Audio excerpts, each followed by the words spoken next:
আজকের কিছু কথা নিজেকে মোটিভেট করার জন্য। নিজেকে মোটিভেট করতে সর্বপ্রথম যেটা প্রয়োজন সেটা হচ্ছে নিজের ওপর বিশ্বাস। আর সব সময় পজিটিভলি এটাই চিন্তা ভাবনা করা যে আমি সবার সেরা। আগে এই বিশ্বাসটা নিজের মধ্যে নিয়ে আসুন, তাহলে দেখবেন অর্ধেক কাজ অনেক আগেই হয়ে গেছে। প্রতিদিন আয়নার সামনে দাঁড়িয়ে নিজেকে বলুন, আমিই পারবো, আর আমি প্রত্যেক দিন আগের চেয়ে আরো ভালো হচ্ছি। সেরা হওয়া মানে অন্যকে হারানো নয়, বরং গতকালের চেয়ে নিজেকে আরো একটু ভালো করা।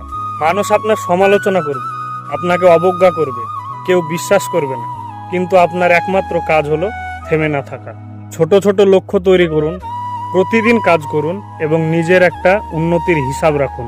একদিন দেখবেন যাদের কাছে আপনি সাধারণ ছিলেন তারাই একদিন আপনার সাফল্যের গল্প মানুষের সামনে বলবে।